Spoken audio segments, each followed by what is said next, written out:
तो अनन्या पांडे एक बार फिर से एनसीबी दफ्तर पहुंची। वही घबराहट, डरी सहमी अनन्या पांडे अपने पिता चंकी पांडे के साथ ही आईं। अनन्या को लग रहा था कि उसने पहले दिन की पूछताछ में अपने बचने के सारे इंतजाम कर दिए थे, मगर अनन्या पांडे को एहसास भी नहीं था कि एनसीबी दफ्तर में एक और बड़ी आफत उसका इंतजार कर रही है। अब अनन्या पांडे दूसरे दिन जैसे ही सीबीआई दफ्तर की इंट्रोगेशन वाले फ्लोर पर पहुंची और कमरे के अंदर एंटर किया तो अनन्या के होश उड़ गए, क्योंकि वहां अनन्या पांडे के सामने वो शख्स खड़ा था जिसे अनन्या पहले से जानती थी और उसके सामने अनन्या झूठ नहीं बोल सकती थी। अब उस शख्स को देखते ही अनन्या के चेहरे की हवाइयां उड़ गईं और अनन्या पांडे उल्टे पांव नीचे दौड़ते हुए अपने पापा चंकी पांडे के पास आ गईं। जी हाँ, एनसीबी दफ्तर में दूसरे दिन भयंकर ड्रामा देखने को मिला। पूछताछ के दौरान 2 बार अनन्या पांडे ने अपनी तबीयत खराब होने का भी जिक्र किया। इतना ही नहीं, अब अनन्या के साथ ही 2 और स्टार किड्स भी फंस सकते हैं। साथ ही साथ सुशांत केस के आरोपी रिया चक्रवर्ती और शौविक चक्रवर्ती की बंद फाइलें भी फिर से खुलने जा रही हैं। तो अब बॉलीवुड में कई गिरफ्तारियां एक साथ होना पक्का हो गया है दोस्तों। तो क्या हुआ दूसरे दिन की पूछताछ में? अनन्या पांडे की क्यों बिगड़ गई तबीयत? आपको बताते हैं सब। आप भी वीडियो को लाइक और शेयर कर अपना प्यार और सपोर्ट दिखाएं और कमेंट में अपनी बात, अपनी राय जरूर रखें। तो एनसीबी दफ्तर में दूसरे दिन अनन्या पांडे से करीब 6 से 8 घंटे तक पूछताछ चली। हालांकि अभी अनन्या से ये सारे इंट्रोगेशन किसी आरोपी के तौर पर नहीं हो रहे, बल्कि ये पूछताछ उस ड्रग्स चैट के आधार पर हो रही है जो कि अनन्या पांडे ने आर्यन खान के साथ की थी। उस ड्रग चैट में अनन्या से आर्यन ने पूछा था कि क्या वो गांजा उपलब्ध करवा सकती है, तो इस पर अनन्या ने आर्यन को जवाब देते हुए कहा था हाँ, वो अरेंज करवा सकती है।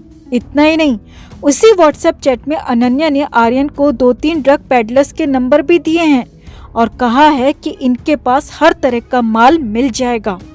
इसके अलावा भी इस व्हाट्सएप चैट में ऐसा बहुत कुछ है दोस्तों जो कि कानूनों का साफ उल्लंघन करता है।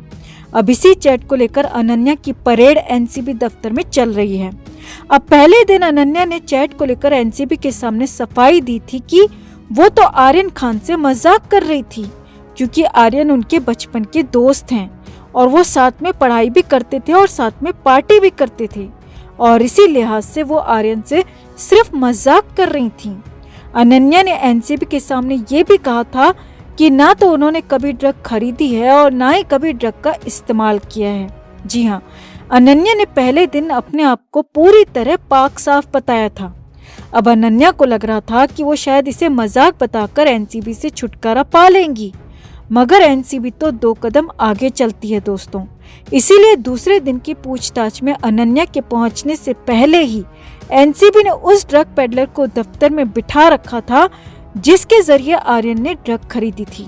जी हाँ, सूत्रों की माने तो एनसीबी ने अनन्या से पहले दिन की पूछताछ के बाद एक ड्रग पेडलर को डिटेन किया था और एनसीबी का दावा है कि ये वही ड्रग पेडलर है जिसका कनेक्शन न सिर्फ आर्यन खान से है बल्कि रिया चक्रवर्ती, शौविक चक्रवर्ती और अरमान कोहली से भी इसके तार जुड़े हैं।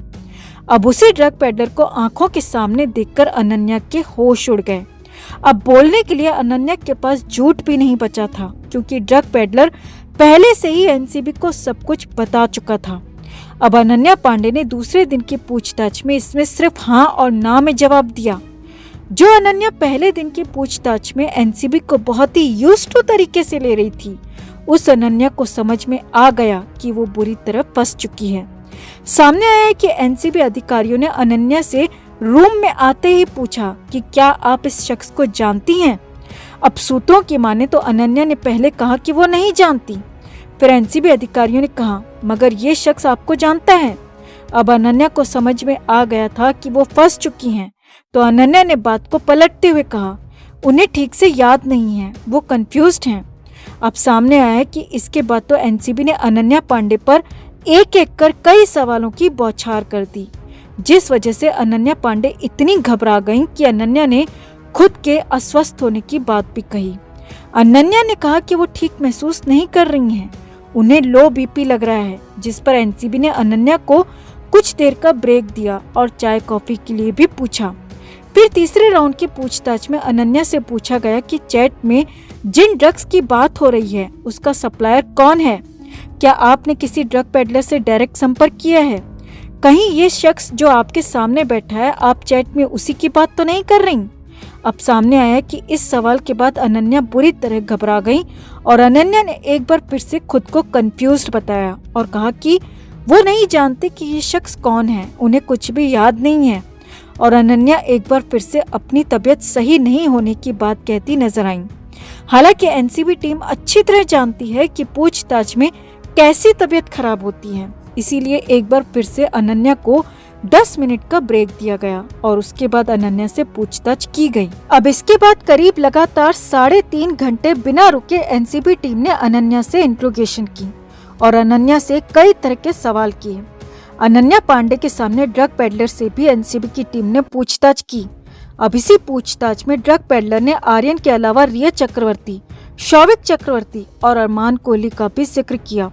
मतलब ये सभी आपस में कनेक्टेड हैं और सूत्रों की माने तो अब एनसीबी टीम एक बार फिर से रिया शौविक की भी फाइलें टटोल रही है ताकि उनको भी फिर से रिमांड पर लिया जा सके। अब वैसे तो अनन्या से कई सवाल किए गए मगर अभी तक सारी डिटेल बाहर नहीं आई है और जैसे ही हमारे पास डिटेल बाहर आएगी तो हम आपके साथ जरूर शेयर करेंगे। तो आपका अनन्या पांडे को लेकर क्या कहना है दोस्तों? क्या सच में अनन्या पांडे का उस ड्रग पेडलर से कोई कनेक्शन है? आप भी अपनी राय कमेंट में जरूर रखें और वीडियो को लाइक और शेयर कर अपना प्यार और सपोर्ट भी जरूर दिखाएं। ऐसे ही कोई बॉलीवुड का बादशाह नहीं बन जाता, उसके लिए मेहनत लगती है, लोगों का आशीर्वाद लेना पड़ता है और सबसे बड़ी बात सिर झुकाकर चलना पड़ता है। शाहरुख खान के बेटे आर्यन ड्रग्स केस में पिछले 19 दिनों से हिरासत में हैं, लेकिन इस मुश्किल वक्त में भी शाहरुख ने हिम्मत नहीं हारी है। कल जब एनसीबी के अधिकारी शाहरुख के घर मन्नत पहुंचे तो वहां कुछ ऐसा हुआ कि खुद अधिकारी भी हैरान रह गए। शाहरुख के घर में नौकरों की कोई कमी नहीं है। शाहरुख के घर एनसीबी के अधिकारी वीवी सिंह अपने कुछ ऑफिसर्स के साथ पहुंचे थे। उन्हें आर्यन से जुड़ा हुआ एक नोटिस देना था और कुछ पेपर वर्क भी करना था। जब शाहरुख को पता चला कि एनसीबी के कुछ अधिकारी आए हैं तो उन्होंने खुद उनका स्वागत किया। शाहरुख ने अधिकारियों को बिठाया और उनसे नाश्ते के लिए पूछा। अधिकारियों ने शाहरुख से कहा कि आर्यन के घर में जो भी इलेक्ट्रॉनिक डिवाइसेस हैं जैसे कि लैपटॉप और मोबाइल वगैरह वो आपको एनसीबी ऑफिस में जमा करानी होंगी। शाहरुख ने कहा कि वो जरूर जमा करवा देंगे। उसके बाद जब एनसीबी के अधिकारी जाने लगे तो शाहरुख ने उन सब की तारीफ की। शाहरुख ने कहा कि एनसीबी और उसके ऑफिसर्स बहुत अच्छा काम कर रहे हैं, लेकिन वो उम्मीद करते हैं कि जल्द ही उनके बेटे आर्यन भी जेल से रिहा हो जाएंगे। इन दिनों तो पूरा बॉलीवुड सिर्फ एनसीबी को कोसने पर लगा है। स्टार्स यही कह रहे हैं कि एनसीबी आर्यन के साथ बुरा बर्ताव कर रही है। वहीं दूसरी तरफ जिनका बेटा खुद जेल में है उन्हीं शाहरुख खान ने एनसीबी के काम की तारीफ की है। शाहरुख का ये व्यवहार ही उन्हें दूसरों से अलग बनाता